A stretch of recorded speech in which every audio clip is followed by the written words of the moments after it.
Merci Fabien. Je vais faire juste la bascule entre les présentations. Ça va prendre un petit moment à cause de Zoom.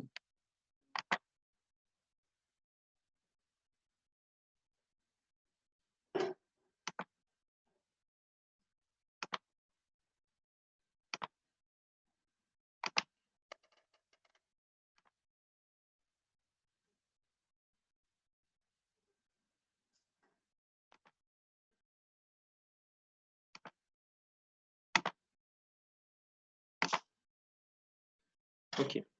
Théoriquement, vous devriez tous sur Zoom voir aussi l'écran.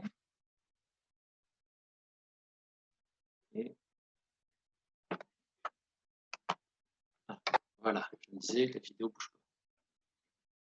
Très bien.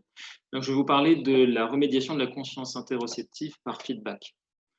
Du coup, il y a une collection de mots assez étranges sur le tableau et je vais expliciter ce que j'entends par là, vous parler des aspects théoriques qui sont sous-jacents et vous montrer des résultats cliniques. En fait, je vais vous parler d'une façon différente de faire du neurofeedback. Alors pour ceux qui avaient raté les épisodes précédents, j'en avais déjà parlé, c'était la conclusion de la conférence que j'avais donnée lors de la précédente journée nationale du neurofeedback.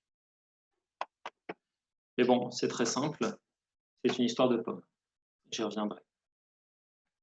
Donc, dans l'épisode précédent, je vous disais que le modèle troisième vague du neurofeedback, ça devrait être de la remédiation post-cognitive. Autrement dit, ce ne serait pas du conditionnement par feedback, mais de la remédiation de la conscience interoceptive. On chercherait à exploiter la dimension phénoménologique du neurofeedback. Alors, pour ceux qui ont raté la présentation, ça va paraître assez étrange, mais ne vous inquiétez pas, je vous ai prévu un rattrapage. Donc, l'idée, c'est de fournir un étayage interoceptif pour aider à la prise de conscience. Sauf que tout ça, ce sont des grands mots. Je vais essayer de vous faire comprendre ce que j'entends de façon beaucoup plus concrète. Les thérapies cognitives et comportementales ont évolué par phase. Vous avez eu une première vague avec les thérapies comportementales. Les personnes essayaient de se confronter à des situations qui étaient trop difficiles pour elles, progressivement pour s'y habituer. Une deuxième vague où on a commencé à s'intéresser aux pensées, ce qui se passe comme mécanisme lorsqu'un être humain a des difficultés de pensée. Et puis la troisième vague plus récente qui s'intéresse aux émotions.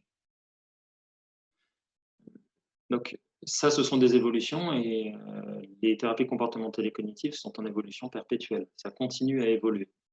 Et à côté de ça, il y a un outsider qui est la remédiation cognitive, qui est une approche beaucoup plus dimensionnelle, qui cherche à mobiliser des fonctions cognitives pour essayer soit de maintenir, d'entretenir, soit de compenser des fonctions cognitives qui ont été endommagées ou altérées. L'objectif, c'est de faire de la rééducation de ces fonctions. En fait, la question que j'ai posée sur le départ, quand j'ai parlé de remédiation de la conscience interoceptive, ça pourrait être formulé comme ça. Est-ce qu'on peut intégrer les apports du neurofeedback, de la remédiation cognitive et des thérapies comportementales et cognitives de la troisième vague de façon à tout optimiser en même temps? En fait, est-ce qu'on peut trouver des synergies entre ces trois approches des soins? Autrement dit, est-ce qu'on ne pourrait pas construire une quatrième vague des thérapies comportementales et cognitives en s'appuyant sur la neurotechnologie? Maintenant, je vais vous parler un petit peu plus de conscience et de ce qu'on entend par remédier la conscience interoceptive. La remédiation cognitive, quand on fait de la gymnastique sur des fonctions cognitives, ça vise à prendre conscience de nos stratégies internes. Et la prise de conscience de ces stratégies internes, c'est de la métacognition. C'est un traitement qui porte sur les traitements eux-mêmes. C'est bien, c'est abstrait. Est-ce que je ne pourrais pas plutôt vous le faire expérimenter? Je vais déjà vous faire jouer avec ça. Et puis après, on va rentrer dans les détails sur les mécanismes sous-jacents. Et je pense que pendant toute la journée, après, vous en entendrez parler par mes collègues qui vont faire des présentations brillantes sur le sujet, que j'attends avec impatience d'ailleurs. Bon. Alors, je vais vous proposer un petit casse-tête. J'espère que vous ne le connaissez pas déjà, parce que sinon, vous ne pourrez pas jouer avec. Enfin, vous pourrez quand même essayer. Vous avez 9 points, et je vais vous demander de les relier ensemble avec 4 traits. Tous les relier avec 4 traits, Les traits doivent se suivre. Donc là, vous avez le premier trait, le deuxième trait, le troisième trait, le quatrième. Ah, j'ai perdu. Il y en a un que j'ai pas eu. D'accord? Pour vous trouviez la solution. Alors, on va faire de la remédiation cognitive. Je vais vous demander d'essayer de trouver la solution. Vous n'avez pas le droit d'utiliser un papier ou un crayon. Mais pendant que vous le faites, je vous demande d'observer ce qui se passe dans votre tête. Quelles sont vos stratégies? Comment est-ce que vous faites pour faire ça? Comment vous faites, par exemple, pour ignorer le fait que je suis en train de parler en même temps et que ça vous déconcentre?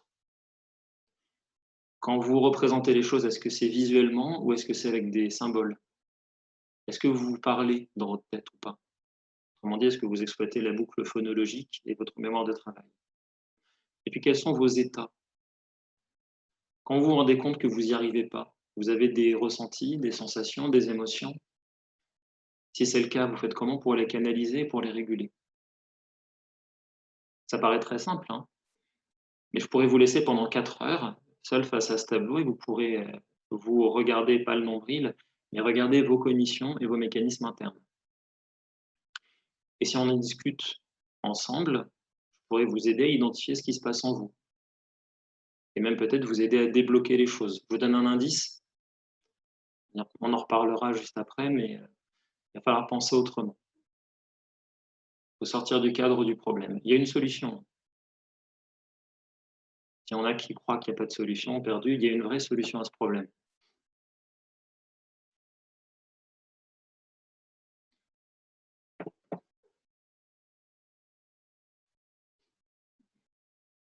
Je vais vous la donner. Je ménage mes effets. Alors, je mets le premier trait.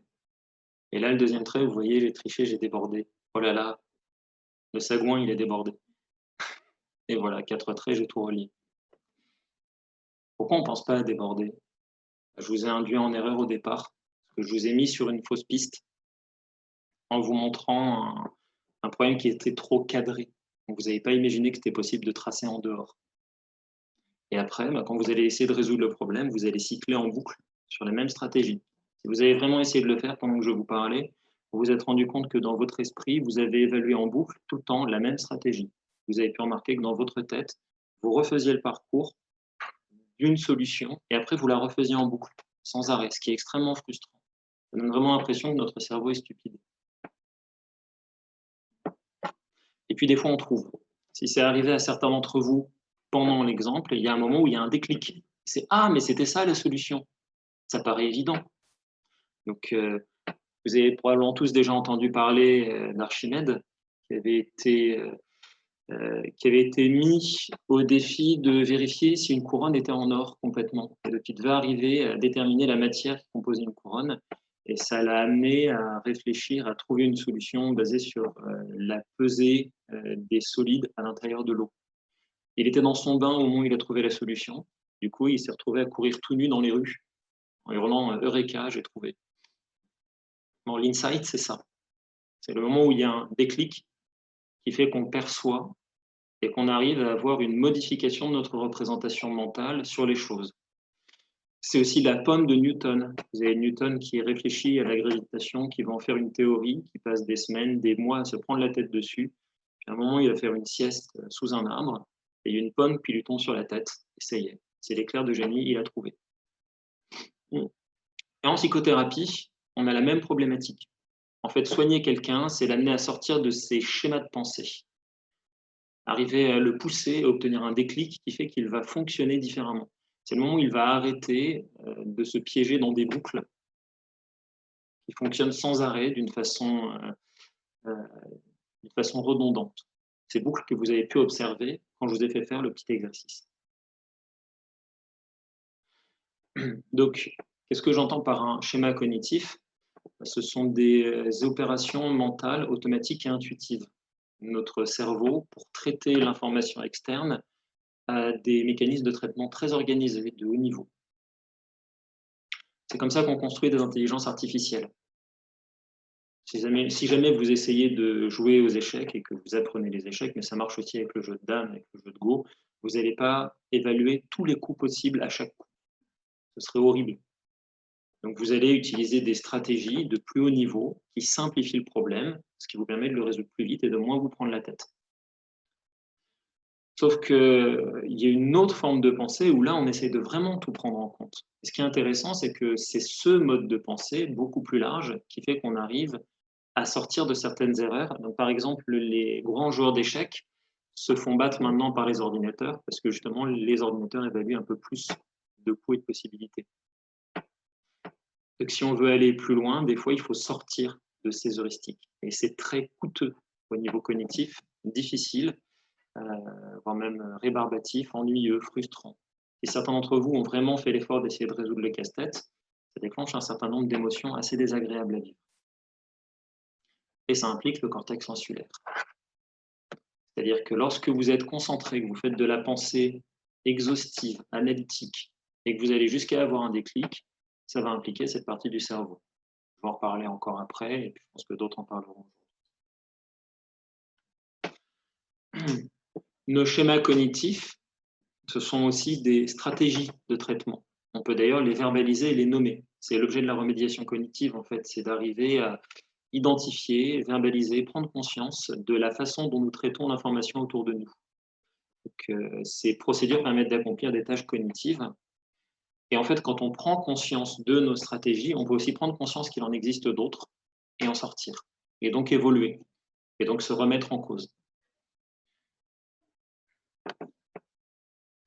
De façon générale, une approche de modélisation des troubles psychopathologiques, c'est de considérer qu'il s'agit d'ensemble de schémas mal organisés.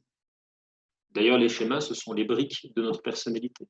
Un modèle moderne de la personnalité, qui est le modèle de Jung, pas par Carl Jung, mais Jeffrey Jung, c'est que la personnalité découle d'un assemblage de schémas. Intervenir sur les schémas permet d'ailleurs de rééquilibrer la personnalité, ça s'appelle la thérapie des schémas. Si on a des schémas, c'est parce qu'ils sont utiles, comme on l'a vu avec le jeu d'échecs. Dans des phases de neurodéveloppement, donc quand le cerveau est encore très très malléable, pendant la grossesse, la petite enfance et l'adolescence, le cerveau va devoir s'adapter à son environnement, il va rencontrer des situations, il a une perception qui est naïve, celle de son câblage de départ, ce qui va l'amener à faire des actions inadaptées. Là, on va avoir des feedbacks de correction, et donc on va construire progressivement des filtres qui vont nous amener à percevoir le monde différemment, d'une façon plus adaptée, pour se spécialiser et bien agir. Donc a priori, ça paraît plutôt évolutif et plutôt intelligent. Le problème, c'est qu'une fois arrivé à l'âge adulte, le cerveau est beaucoup moins plastique. Donc l'évolution de ces schémas est plus difficile à mettre en œuvre. Et si les situations rencontrées dans l'enfance sont pathologiques, on va se suradapter à ces situations pathologiques.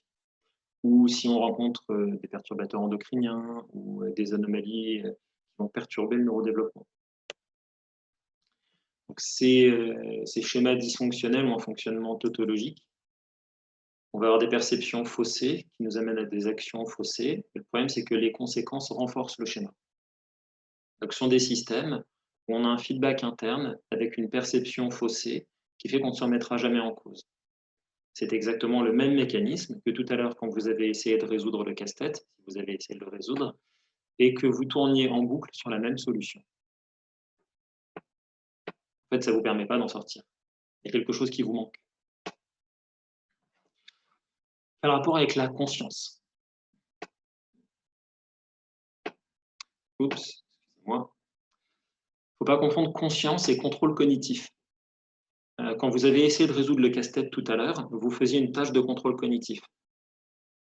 Quand je vous ai poussé à prendre conscience de ce qui se passait en vous, vous faisiez quelque chose de légèrement différent. Vous changiez de mode de fonctionnement pour votre cerveau.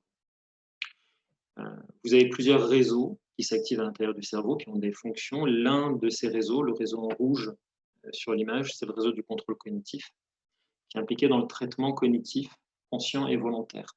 La conscience, c'est pas ça. C'est pas parce que vous faites une tâche que vous êtes conscient de la tâche que vous êtes en train d'effectuer. Si on veut sortir des schémas, il faut sortir des sentiers battus. Je vous ai dit qu'il fallait penser autrement. Si jamais on prend par exemple le très célèbre problème de la bougie, vous prenez des participants, des personnes, vous les mettez dans une pièce avec des allumettes, une boîte de punaises et une bougie. Et vous leur dites qu'il faut accrocher la bougie sur le mur. Donc les gens se cassent la tête et la solution, c'est de jeter les punaises et de punaiser la boîte sur le mur. Oui, sauf que comme pour le casse-tête de tout à l'heure, ils vont tourner en boucle sur des solutions stupides et qui ne fonctionnent pas. Ils vont essayer de punaiser la bougie, ils vont essayer, parce que bien sûr il y a les allumettes, d'allumer la bougie pour faire fondre de la cire et coller la bougie sur le mur. Tout ça ne marche pas. Ça a duré un certain temps, et puis ils vont finir par trouver la solution. Ah, Eureka, et ça y est, ils ont trouvé. Comment on peut faire pour les empêcher de réussir? Si on veut savoir comment faire pour amener les gens à sortir de leur schéma, il faut d'abord comprendre comment on fait pour les enfermer dedans. C'est facile. Si on leur dit que dans la pièce d'à côté, il y a quelqu'un d'autre qui est en compétition avec eux et que le premier à trouver aura gagné, ben, ils n'y arrivent pas. Et si on leur dit qu'ils sont chronométrés, on sait que la tâche prend à peu près une demi-heure, ben on leur dit qu'ils ont une demi-heure pour le faire, ils n'y arrivent pas non plus. Pourquoi? Parce que lorsque la personne subit de l'anxiété de performance, certains d'entre vous l'ont peut-être ressenti pendant le petit exercice de casse-tête, l'anxiété de performance va activer justement ce réseau du contrôle cognitif et la personne va être sur une pensée convergente. Elle va être sur une pensée heuristique, elle ne va surtout pas basculer sur de la pensée analytique. Donc elle va être sur un mode de traitement de l'information qui ne permet pas de trouver la solution.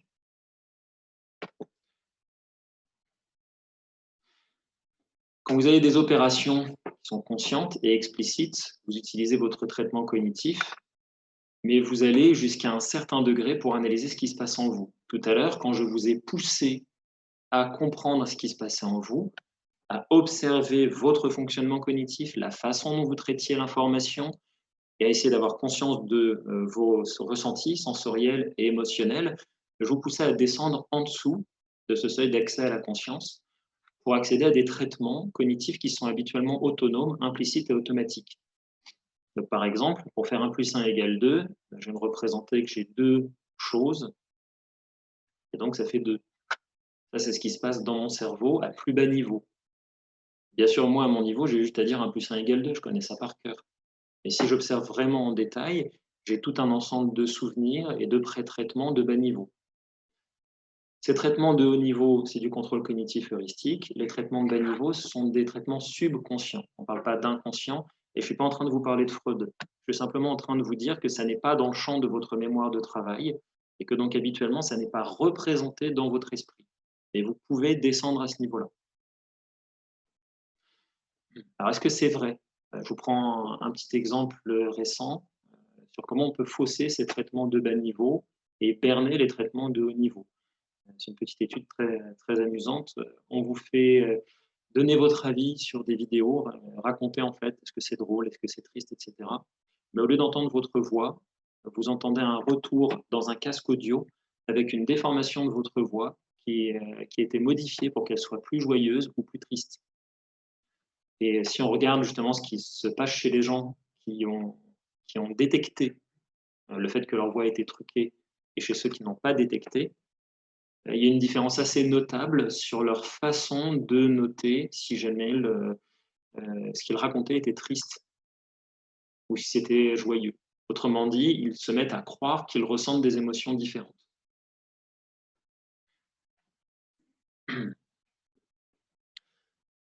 Alors allons-y. Si on joue sur la conscience interoceptive, est-ce qu'on peut aider quelqu'un? Est-ce qu'on peut permettre à une personne de descendre dans ces seuils d'information subconscientes et provoquer des insights? C'est la question que je vous pose depuis le début. Donc, je ne m'intéresse pas à l'éveil, je ne m'intéresse pas au fait que les gens soient plus ou moins réveillés quand je parle de conscience, je ne m'intéresse pas non plus à l'agentivité, le fait qu'ils aient conscience qu'ils sont l'auteur du traitement ou pas, je ne m'intéresse pas à la sentience. Pour en reparler après si vous avez des questions sur ces sujets, ces problématiques que j'ai déjà développées dans des talks précédents. C'est-à-dire le fait d'avoir le côté subjectif du traitement qui m'est personnel sur l'information. Ce qui m'intéresse, c'est l'interoception. Pourquoi l'interoception m'intéresse particulièrement? C'est une fonction qui est ciblée dans les thérapies comportementales et cognitives de la 3e vague. En particulier, vous avez peut-être entendu parler des approches de mindfulness ou pleine conscience. Dans ces approches de méditation, les personnes sont entraînées à porter leur attention sur tous leurs mécanismes cognitifs internes de façon régulière. Et la pratique de ces exercices de méditation va provoquer d'une part une augmentation du volume du cortex insulaire et une augmentation de la connectivité entre le réseau de saillance insulaire et le réseau du mode par défaut. Alors, le réseau de saillance insulaire, c'est le réseau qui va détecter les changements internes. Et le réseau du mode par défaut, c'est le réseau qui s'active quand on rêvasse, quand on rumine ou quand on accède à nos souvenirs ou qu'on imagine quelque chose. Donc, il est impliqué dans la créativité, dans la pensée divergente.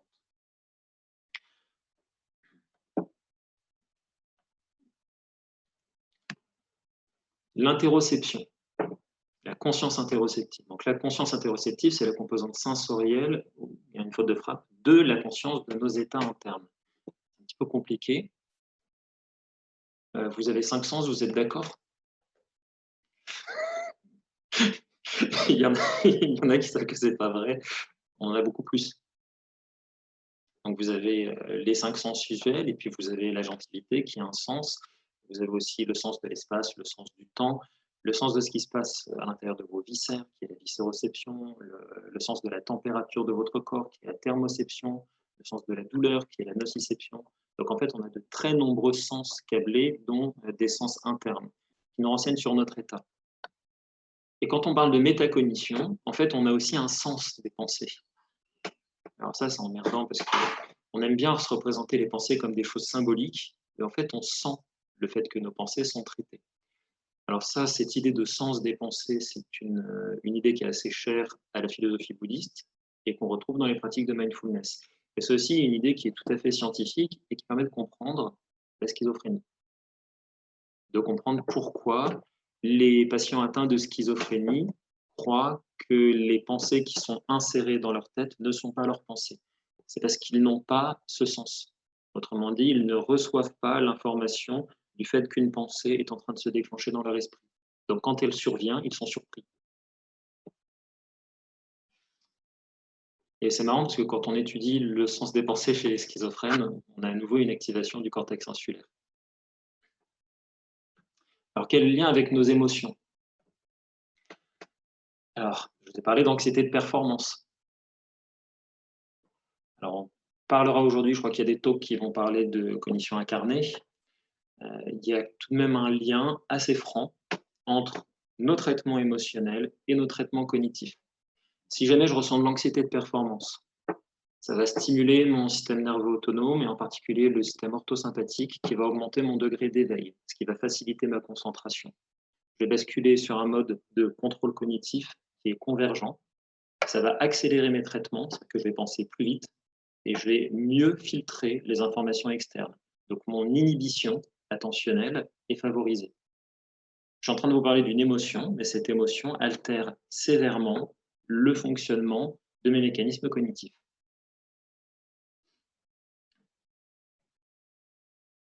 Quand on entraîne quelqu'un à la méditation de pleine conscience, on modifie le seuil d'accès à la conscience, ce seuil dont je vous parlais entre les traitements sous le contrôle cognitif et les traitements implicites subconscients.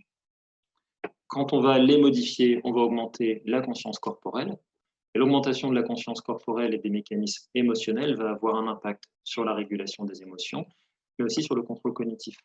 C'est-à-dire qu'on va pouvoir volontairement basculer d'un mode de pensée convergente à un mode de pensée divergente. Et donc, il n'est pas très surprenant de voir que quand on étudie le neurofeedback et l'apprentissage en neurofeedback, les sujets mindful, c'est-à-dire les sujets qui ont des scores élevés sur les traits de mindfulness avec des questionnaires, réussissent mieux les tâches d'apprentissage. Et ce qui est intéressant aussi, c'est que quand on regarde, alors ça ce sont les données sur lesquelles nous travaillons en ce moment, et dont je vais vous parler juste après, parce que maintenant je vais vous parler de clinique, les sujets qui effectuent du neurofeedback rapportent très fréquemment, en grande majorité, quand je dis en grande majorité, c'est dans 99% des cas, l'usage de stratégies d'attention défocalisée, qui sont typiques de la mindfulness. C'est-à-dire qu'il s'agit d'une attention dans laquelle les mécanismes d'inhibition sont mis sous contrôle. C'est pour ça que je vous parlais de pommes. Quand Newton se prend une pomme sur la tête ou quand Archimède prend un bain, il va se relaxer, il va basculer sur un mode où justement il joue sur le contrôle de ce seuil de conscience, ce qui va favoriser les insights. Donc si jamais le neurofeedback, c'est la pomme de Newton. Est-ce qu'on ne pourrait pas aider ce système? Est-ce qu'on ne pourrait pas justement favoriser l'émergence d'insights et intégrer le neurofeedback dans une stratégie de psychothérapie? Et c'est là qu'on arrive à l'idée de la remédiation de la conscience interoceptive. Alors, ce qu'on entend par la remédiation de la conscience interoceptive, maintenant que je vous ai parlé de tous ces éléments, on commence par un bilan initial, comme on ferait sur n'importe quel traitement. Et puis ensuite, on effectue un suivi sur quelques séances en thérapie comportementale et cognitive classique. Une fois qu'on a avancé sur ce suivi, on va intégrer progressivement de la remédiation cognitive dedans. Et je vous parle de toute pathologie possible. Parce qu'on peut faire de la remédiation cognitive dans la dépression, on peut en faire dans le trouble bipolaire, on peut en faire dans le trouble de l'attention, peu importe. Une fois qu'on a suffisamment avancé et que le patient a compris les principes de la remédiation cognitive, qu'il est capable de faire du placement attentionnel sur sa métacognition, on va commencer le neurofeedback. Sauf qu'on ne va pas faire du neurofeedback pour conditionner l'activité cérébrale du sujet. À chaque étape, chaque petite étape de quelques minutes de neurofeedback, on va faire des pauses et on va pousser le sujet à utiliser des stratégies de remédiation cognitive, justement, pour trouver ses stratégies internes, faire de la métacognition, développer des techniques de compensation en utilisant des outils qui viennent des thérapies comportementales et cognitives, faire un débriefing qui va permettre d'orienter des séances, parce qu'on va intercaler des séances neurofeedback avec des séances TCC, donc thérapie cognitive et comportementale.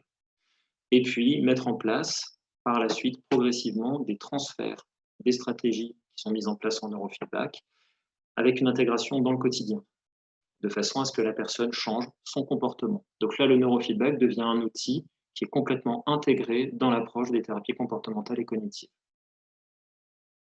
À quoi ça ressemble sur une séance type? Là, je vous montre des données réelles qui viennent du suivi d'une patiente qui avait un déficit en contrôle moteur et qui est venue pour apprendre à mieux contrôler ses gestes et sa locution.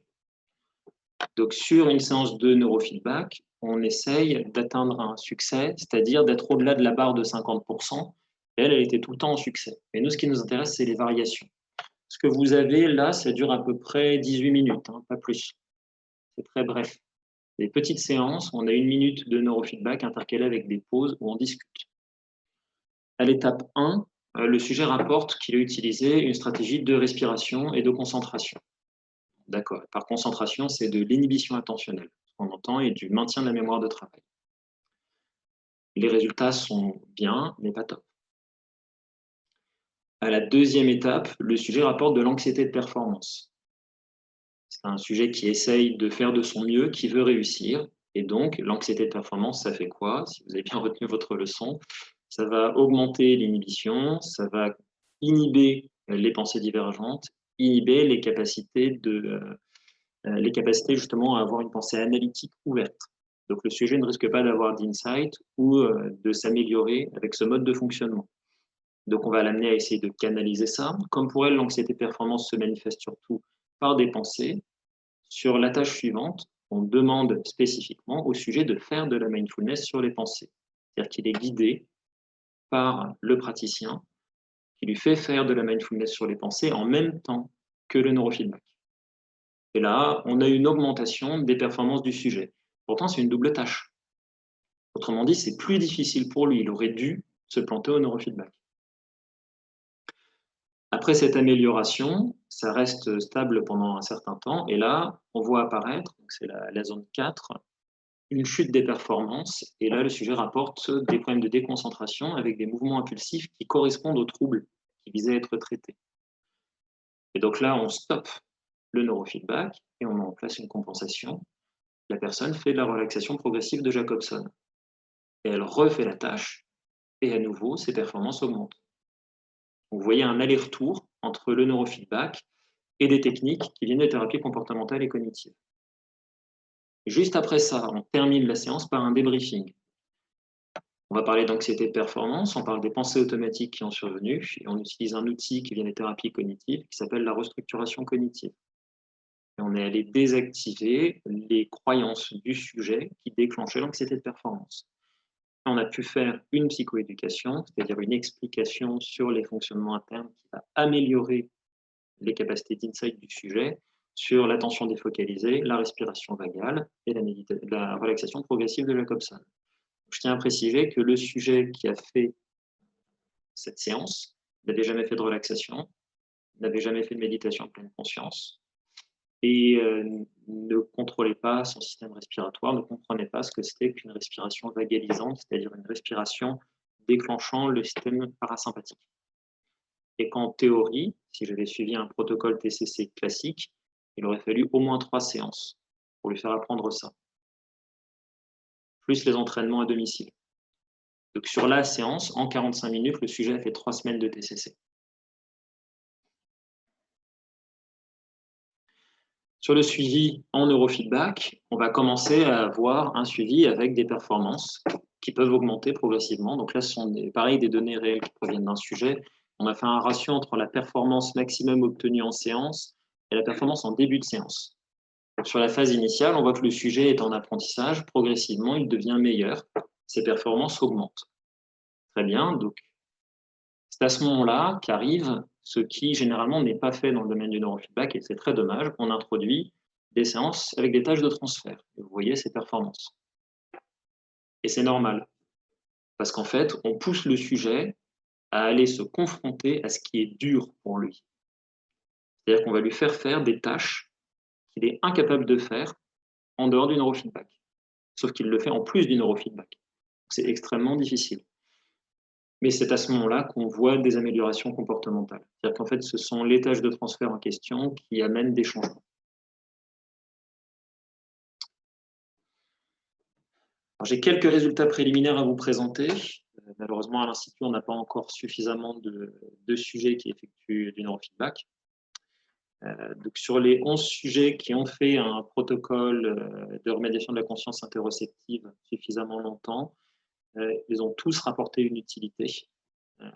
2 d'entre eux rapportant que c'était quelque chose qui avait littéralement changé leur vie. Sauf que ça pourrait tout à fait être du placebo ou n'importe quoi. Donc, il faut avoir une référence. J'ai illustré des cas et des situations qui vont permettre de comprendre pourquoi c'est vraiment intéressant. Déjà, je vais vous parler d'un sujet qui a été suivi avec un protocole neurofeedback qui présente un trouble du spectre autistique sévère avec retard mental et l'occurrence très fréquente de délire. C'est-à-dire qu'il entend des voix et en plus des mécanismes autistiques, il est à la frontière de la psychose. C'est un patient qui est incapable de rester assis plus de quelques minutes. Il a des déficits cognitifs multiples, des déficits interoceptifs sévères, c'est-à-dire qu'en fait, il ne ressent absolument pas ce qui se passe en lui, quel que soit le sens, et des difficultés, quand je parlais du sens des pensées, il est quasi inexistant chez lui. Une impulsivité majeure et des angoisses qui sont clairement des angoisses psychotiques. Le patient est suivi en psychiatrie, stabilisé sous neuroleptique. En neurofeedback, avec des séances qui ciblent simplement le rythme sensorimoteur, mais avec justement cette alternance entre neurofeedback et discussion sur les stratégies en remédiation cognitive, compensation avec des techniques de TCC, le sujet a appris à faire un balayage corporel bref. Le balayage corporel, c'est une technique de mindfulness qui est très difficile à acquérir. Et un sujet avec ces déficits-là, c'est simplement impossible de le lui enseigner. Il a appris à mettre en place un contrôle corporel, c'est-à-dire à maintenir une position assise longue et rester assis pendant une demi-heure. Et il a appris à faire du maintien attentionnel. C'est-à-dire que maintenant, quand je suis face à ce patient, si je lui dis « Est-ce que tu peux te concentrer, s'il te plaît ?» Il se concentre et il reste concentré plusieurs minutes. Donc, je vous parle de quelqu'un qui, en fait, n'aurait simplement pas pu accéder à ces notions. Parce que j'aurais pu lui en parler pendant des heures. Il ne comprenait pas ce que ça voulait dire. Voilà, et bien sûr, tout ça a été retravaillé ensuite sur des séances de thérapie comportementale et cognitive orientées comportementalistes. Je vais vous présenter des résultats sur une population de patients spécifiques qui sont des patients présentant à la fois un trouble déficit de l'attention avec ou sans hyperactivité et un trouble oppositionnel avec provocation. Donc, ce sont des patients qui ont une aversion à l'autorité, une forte impulsivité, qui de l'intérieur ressentent un grand besoin de justice qui va les amener généralement à critiquer les professeurs, se montrer insolents, Le top a une comorbidité très élevée avec le trouble déficit de l'attention avec ou sans hyperactivité. Donc ça se rencontre assez fréquemment dans le TDAH, avec un risque d'évolution, puisque la littérature rapporte qu'on a le risque le plus fréquent sur cette population d'aller progressivement vers le trouble de la personnalité antisociale. C'est-à-dire qu'on passe du trouble de l'attention avec ou sans hyperactivité, au trouble oppositionnel avec provocation, puis au trouble des conduites, c'est-à-dire qu'ils vont crever les pneus des voitures et essayer de mettre le feu au lycée, et ensuite à la criminalité. C'est une étude préliminaire sur une petite population, donc on a une douzaine de sujets. Et donc là, on va regarder déjà ce qui se passe en termes d'assiduité pour leur traitement en psychothérapie. Donc dans notre centre, ils sont reçus et ils vont faire un choix entre un traitement usuel en thérapie cognitive et comportementale et un traitement enrichi par neurofeedback. Un traitement usuel sur les TCC, ce que rapporte la littérature, si on veut suivre un enfant présentant un TDAH, ce sera 48 séances. Pour le trouble oppositionnel avec provocation, il faudra en rajouter 24. Donc si on veut avoir une chance de les aider et d'avoir une amélioration des symptômes, on ne pourra pas les guérir. Ce sont des troubles neurodéveloppementaux. Si on veut qu'ils puissent s'insérer socialement, c'est 72 séances. On va comparer deux populations. Une population de 5 sujets qui ont choisi un suivi sans neurofeedback. Donc, ils font thérapie cognitive et comportementale, plus remédiation cognitive, des ateliers de groupe d'habileté sociale. Leurs parents assistent à des ateliers de groupe de guidance parentale. Et les parents ont aussi accès à des ateliers de mindfulness pour réguler leurs émotions. Et les enfants ont en plus un outil de motivation, c'est-à-dire que pour les motiver à rester en séance, on leur fait faire des jeux en réalité virtuelle quand ils font bien les tâches. Donc, c'est censé être très motivant. Puis vous avez le groupe d'à côté à qui on rajoute la tâche de neurofeedback, c'est-à-dire qu'une séance sur deux, ils font du neurofeedback enrichi, et on leur fait payer davantage. Le coût est plus élevé, ce qui devrait normalement plutôt les motiver à rester moins longtemps. Et on observe, alors en orange, vous avez les sujets qui font du neurofeedback, et en bleu, ceux qui ne font pas du neurofeedback. Vous avez 80% des sujets en traitement usuel qui ont stoppé leur traitement aux abords du confinement. Alors il y en a un qui avait stoppé avant le confinement, et tous les autres, lorsque le confinement a eu lieu, ont arrêté leur traitement du jour au lendemain et ne sont pas revenus.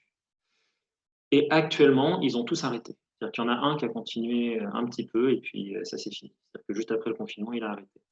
Par contre, ceux qui faisaient du neurofeedback, aucun n'a arrêté son traitement.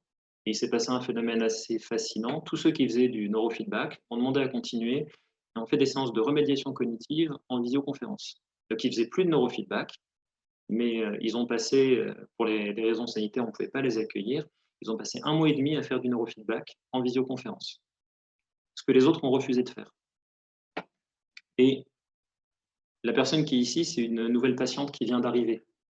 C'est pour ça qu'elle n'est pas restée beaucoup de séances. Sur l'axe, vous avez le nombre de séances. Donc, autrement dit, vous avez un effet de maintien, de motivation à l'assiduité assez étonnant pour les patients qui font du neurofeedback. Pourtant, on leur fait faire une tâche supplémentaire. Les stratégies qui sont spontanément rapportées par les patients, sachant qu'on a travaillé sur plusieurs cibles, donc, sur du SMR, sur le θ médio-frontal, sur la symétrie alpha, ça va être globalement beaucoup de l'attention visuelle défocalisée, des techniques de respiration pour stimuler le système parasympathique et du maintien postural. Ce qui est très intéressant, c'est que ces 3 stratégies que les patients trouvent d'eux-mêmes et mettent en place, c'est exactement ce qu'on veut leur apprendre en thérapie cognitive. En gros, c'est ce qui va leur faire du bien avec un trouble de l'attention, avec un problème d'hyperactivité. S'ils sont capables de défocaliser leur attention, de se relaxer et de rester immobiles, ils n'auront plus de problème à l'école. Sauf qu'ils le trouvent tout seuls. Et on leur fait faire en plus des tâches de transfert où on va les confronter. Par exemple, on les confronte à la frustration. Donc, soit en imagination, en prenant des situations typiques qu'ils sont incapables de supporter, soit in virtuo. Donc, par exemple, on les fait jouer à un jeu vidéo très addictif et sans les prévenir, on éteint en plein milieu. Et après, on leur fait réguler leur émotion en utilisant les stratégies qu'ils ont apprises pendant la séance de neurofeedback.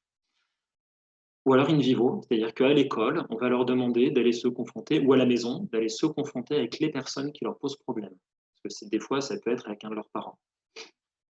On leur fait faire des tâches de remédiation cognitive qui sont assez agressives pour eux aussi.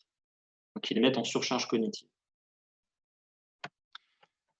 Des retours un petit peu moins, un petit peu moins quantitatifs sur la population globale de l'Institut, c'est-à-dire pas uniquement sur les TDAH et TOP. On a 2 adolescents qui étaient suivis en mixte neurofeedback plus traitement visuel, qui ont demandé à arrêter complètement les séances de thérapie cognitive et les séances de remédiation pour les intégrer dans du neurofeedback et ne faire plus que des séances de neurofeedback. Et je vous rappelle que c'est des séances de neurofeedback où ils font de la remédiation et des TCC pendant la séance. Sauf que ce qu'eux ont dit, c'est plus sympa, c'est plus ludique. Donc autrement dit, on retrouve cet effet motivationnel. En fait, parce qu'il y a cet outil, ils ont envie de. On a quand même un des deux qui a déclaré qu'il aimait les séances de TCC classiques, mais on n'a aucun patient qui a demandé à cesser le neurofeedback. Bon, bien sûr, on en a un qui a rapporté que le gel dans les cheveux, c'est contraignant, surtout quand on va au resto derrière. On observe une accélération de tout ce qui est psychoéducation, c'est-à-dire que chez tous les patients, sauf les patients qui ont des retards mentaux, on observe une identification de 3 à 5 stratégies qui permet de mettre en place une psychoéducation sur les dimensions associées, ce qui accélère le traitement. On ne rencontre aucun échec thérapeutique sur l'ensemble des patients qui ont été suivis avec du neurofeedback. Sachant que les échecs thérapeutiques, toutes pathologies confondues, un TCC, c'est plutôt de 30%. Et ce, malgré le confinement. C'est-à-dire qu'en fait, l'effet dont je vous ai parlé, l'effet de maintien en thérapie des patients TDAH, ça a aussi été le cas sur les autres patients suivis en neurofeedback. Donc la question que je pose, c'est est-ce qu'on ne pourrait pas aller vers une 4e vague des thérapies comportementales et cognitives où on essaie d'intégrer le neurofeedback de façon non pas à conditionner l'activité cérébrale, mais à servir de support à la prise de conscience. C'est vrai, de support à l'insight pour que les patients puissent développer davantage leur conscience interne de leur mécanisme, donc leur métacognition, leur capacité de régulation émotionnelle, et qu'ils puissent ensuite se placer dans des tâches de transfert qui sont en fait des tâches d'exposition comportementale. Ce qui est exactement le but d'une thérapie comportementale et cognitive. Je vous remercie pour votre attention et je suis à votre disposition pour les questions.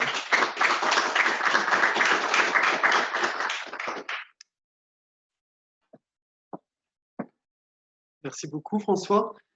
Donc, on va passer à des questions. Alors, sur Zoom aussi, il peut y avoir des questions. Il faut que les participants lèvent la main, je pense aussi, par